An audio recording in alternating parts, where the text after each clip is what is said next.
This is exciting now. What we're going to do is we're going to go into the Near Cradle Series. I'm going to show you cradles from all over the location on the mat, depending upon different positions, from standing, down on knees, guys shoot, you sprawl, you halfway around on them. Different places you can get into cradles. Now, are any one of these going to be yours? It could very well be the one that you win states with, win the counties, win your varsity position in your team. But the idea is I want you to see that there's a lot of cradles from different locations that you can get into. And just enjoy them as we go through it. I'll see if I can pick up. What we're going to do from standing is you move around, hold the guy here. What I'm going to try to do is snap him down. I'm going to just get him from here into his hands down on the mat. From here, boom, to that location. We talked about this earlier in positions where he has the quad pod. He has all four hands down. Now, how do we get him in this position? All we're going to do now, again, once again, is snap him down. Here we're moving around on feet. We go, oh, just for a second. As I'm bringing him down, I'm jumping over to the side. So by the time his hands hit the mat, I'm out here at this angle, at right angle point. Okay, so moving around here, moving around, pop, and drop out to the side. As I drop out to the side, I drop down, my knee comes underneath him. As I drop off, elbows come together, lock my hands, take him on over, lock my cradle down. Okay, so just dropping down, turning the corner. Stop from the open position. Here, boom.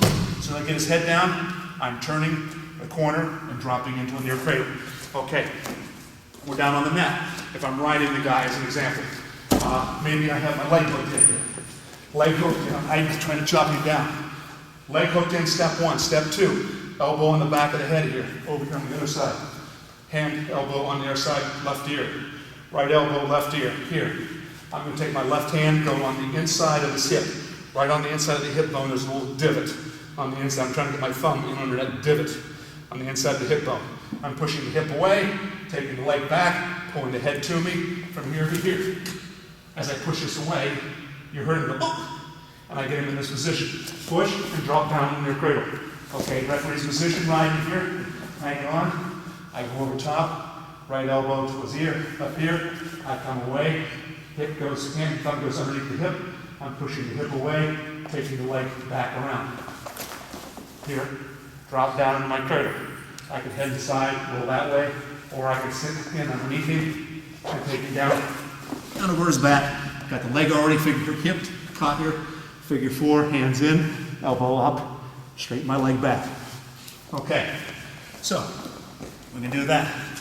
Okay, single leg, or high crotch is shot in on me, boom, here. I hook his leg head here. Hook his leg here and lower my head. This is a soccer cradle.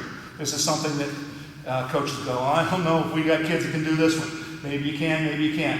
It's fun to look at anyhow. From here, you run half Nelson. He takes that, you drop your hand, he comes up, boom. Your head comes up the whole time you're looking down for a cradle. Okay, you take your head, as soon as you see that hand coming up on half Nelson, your butt drops, your head comes up, you start looking to him. Okay, so drops in here, lock his head here, drop your head.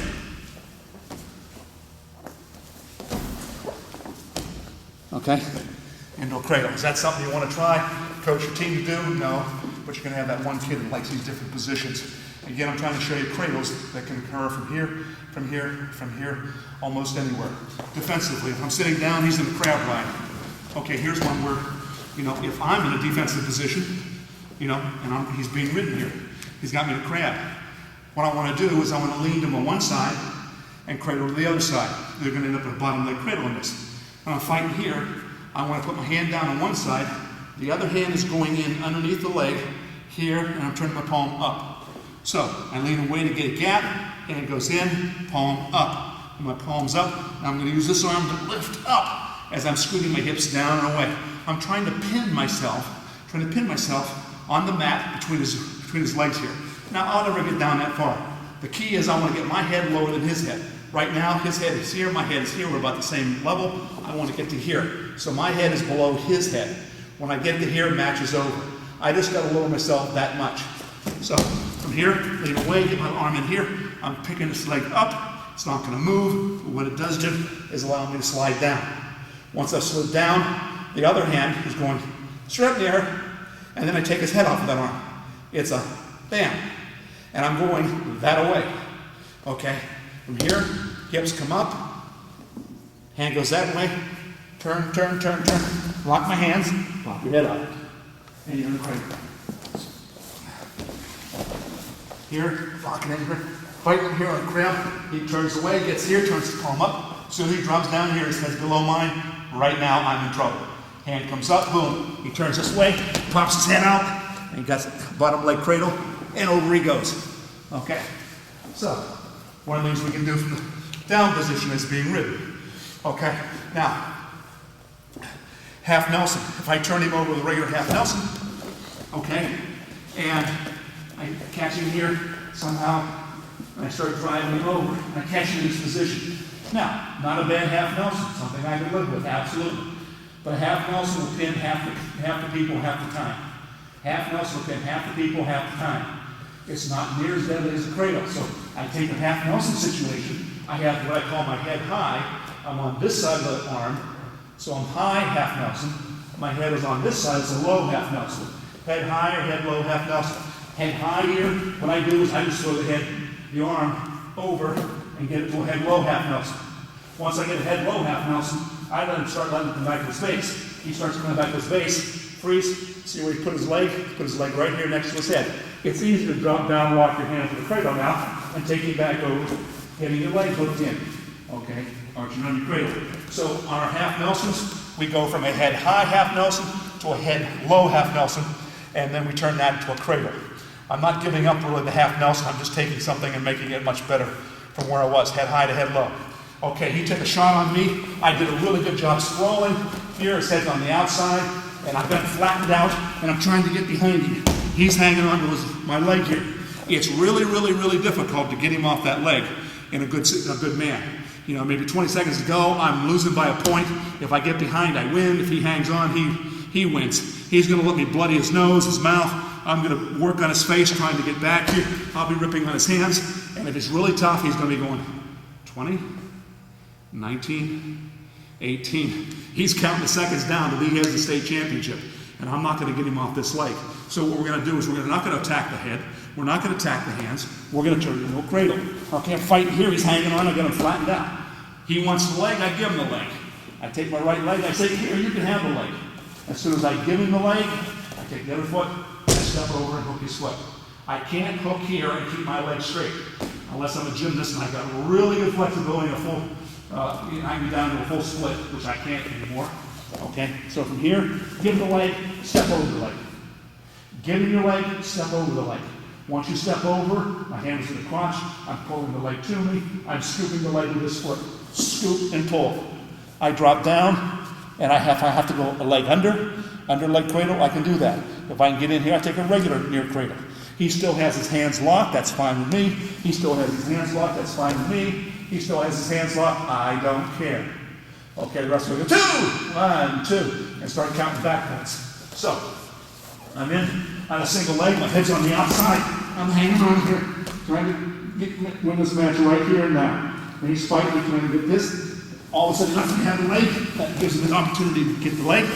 He scoops it, starts dropping back. Even if I have my hand still locked, it doesn't count now. Okay?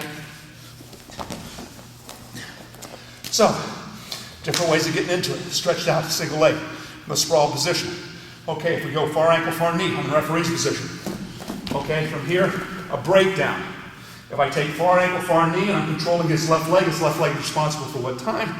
6 o'clock, 9 o'clock, halfway between that, 7:30. So, gee, wonder what direction I should drive in when I have control of his left leg, 7:30. Referee's position, far ankle, far knee. I start trying to knock him down on his hip there. He's going to take me an inside switch to try to counter the far ankle, far knee. From here, I let go of the knee. I turn my knee hand up, and I take a limp arm out, and over. Limp the arm out and over, and lock up the near cradle. He sat out, I limp my arm out, near cradle. I look away, forward roll, down and over on the way. Figure 4 the leg, and we're in near cradle. So, far ankle, far knee. He takes far ankle, far knee. I take a switch here. I start switching here. He limps arm down, over the top of my head, locks his hands, turns away. Hooks me in it, over I go. Okay. So, count and sit out. From here, we go referee's position. The guy does a sit out. When you're riding him here, Right, you fight here, he sits out on you. From here, it's chest pressure. All I'm doing in a good position here, his elbows are in, his head's up, his shoulders are over top of his hips. If I can pull his shoulders back here, or his shoulders are here, his hips are here, I'm in a controlled position. He's now in a winning position. I'm in a winning position. Or if I can push him this way, where his shoulders are up here and his hips are back here, when they're here and here, I win. If he's straight up and down over his hips, he's in the driver's seat. So I either pull him back or I push him forward. In this case, I'm going to push him forward. Okay, he says sit out. As I'm ready to go, I take both not both of my chests, I only got one.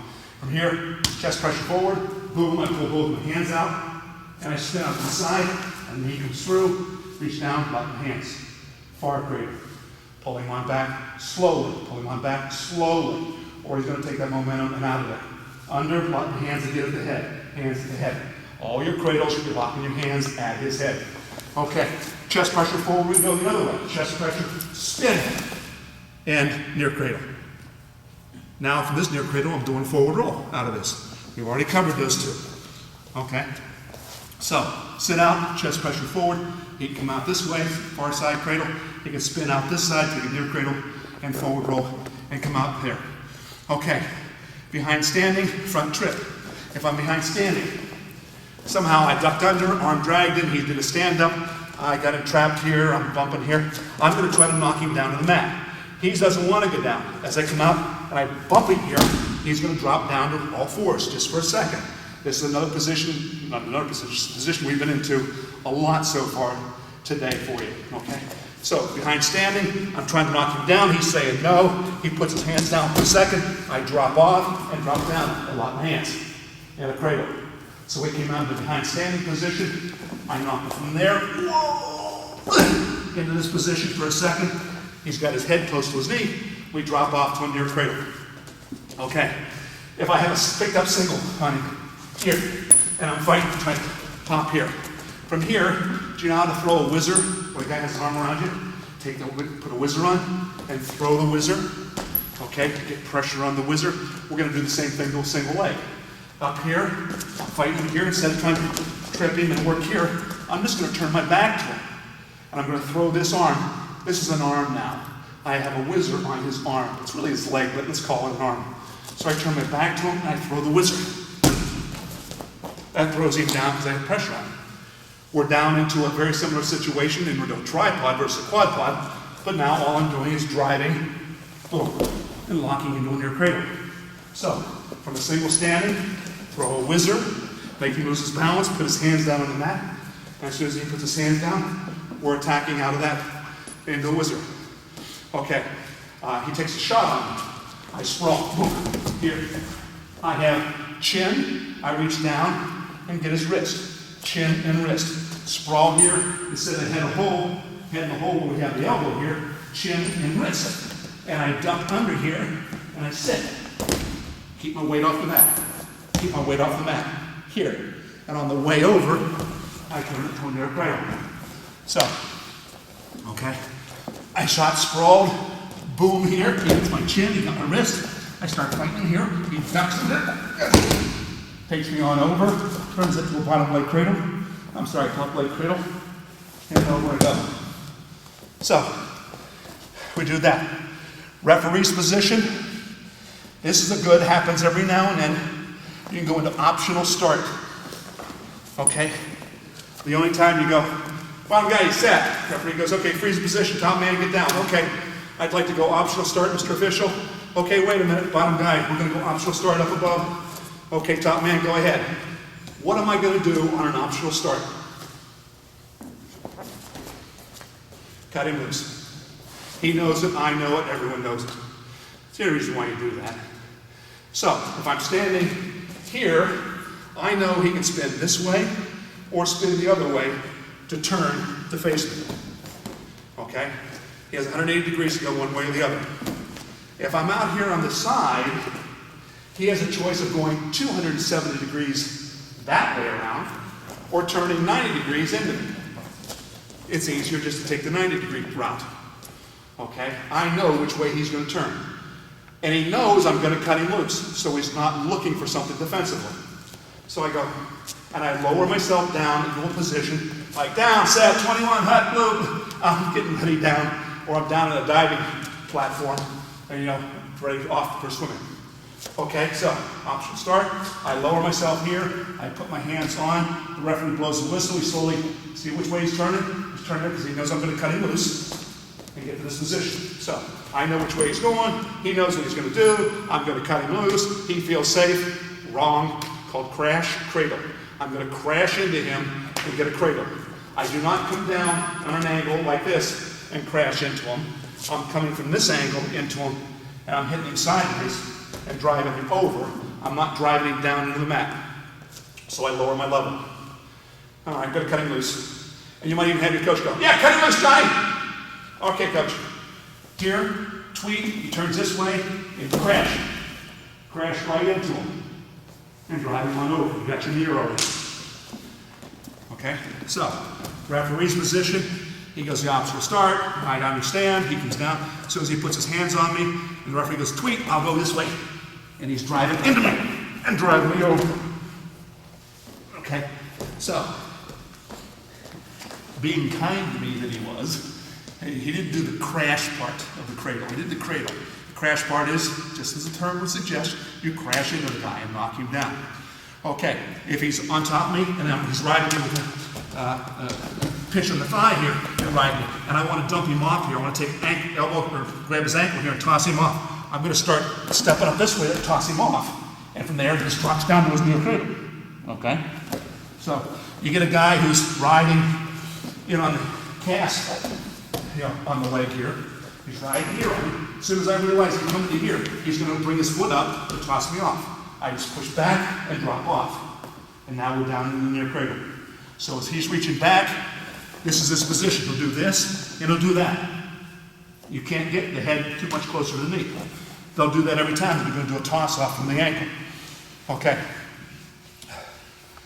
What else we have? Bow and arrow flattened out. We have the old head in the side cradle. First grade, second grade, third grade, head in the side cradle. Okay. Put your head in the side. You're in the near knee, over the head here. This never ever works with 11th graders or above, ever. Okay, but the youngsters get this a lot. It's a good learning tool to learn near cradles. It's pretty easy to get. First grade, 6th grade, 7th grade, 10th grade and above, doesn't work. They know it's coming ahead of time. There's nothing sophisticated about it. But it's really good. All I'm doing is I'm pushing him away. I'm pushing him in here and pulling these two ends together, and I can buckle him up into a near cradle. Okay? Again, 10th grade or above, not going to work. Anything below, it will work. They get sophisticated. So what we do is we do the very same thing, but instead of head in the side, which is what he's looking for, is I grab my hook in here, and I'm doing this with my knee instead of my head in there. So I'm grabbing here and buckling, taking the leg back. I'm buckling with my knee. I'm taking this leg back, holding this head still. Buckle, buckle, buckle, and reach in. Now I've got either a near cradle or a reverse underleg cradle. Crazy as it seems, I'm going to go underneath my leg and lock my hands. Again, it's an underleg cradle. If I can't get in, weave my hand up over and lock my hands in a normal cradle, I just go underneath one leg. It's another underleg cradle. So you have options. Whether you put your head aside there or your knee aside, you do the very same thing. Okay, to knock them over. Okay, here's one from the referee's position. You chop him down, and you get wrist control, and you jump around behind him and go into a ball and chain scenario. Okay, referee's position. You guys will like this one. Chopping down, bone knee here. I have his wrist here. I have him on his right side. On his right side here. Boom. I'm knocking down. What I'm going to do now is, see where his legs are split a little bit? I'm going to come back in here. I'm going to keep the wrist here. I'm going to jump in between his legs, and then I'm going to reach up underneath between his legs and change hands. Okay? I was here with Crotch, chop him, grab his wrist. I come in, grab it here. And now what I'm going to do is I'm going to pull this leg up on my leg, and I'm pulling this arm to me. I'm saying, come here, arm. Come here, arm. Come here, arm. And I lock the cradle. You try it. Okay. Chop. Oh, he gets the wrist here. He gets between my legs here. He reaches under ball and chain. There. And he pulls me as he's stepping this leg up. Okay, now he's pulling the upper hand down, this end he's taking up, and he's getting me into a near cradle. Boom, okay, and you finish that. Okay, so as we go into some far cradles here, we'll come back with a couple more near cradles, but that gives you a little bit of idea. Is any one of them, the cat's meow, the best thing around? Maybe, for you it is. But maybe something else is that you haven't seen yet, and that's why you're watching the DVDs today. We're showing you just a multitude of things, ongoing things. You go, well, I don't like that one, but that's pretty interesting. I've never seen that before. The idea is to take a look at them, see which one, and I want you to say, I've been in that position 18 times. What is he doing? You're going to find something that I get into that you always get into. And when you see that, lock that in, study it, develop that one as one of your cradles that you're going to do for the pin. Cradles are everywhere. They're everywhere, guys. When you get your hands locked, you got the pin. You got the pin. You got to believe. Attack, attack, believe. Get a hold of your hands together, and you can turn them over. There's a bunch of near cradles. Now let's go to the far cradles.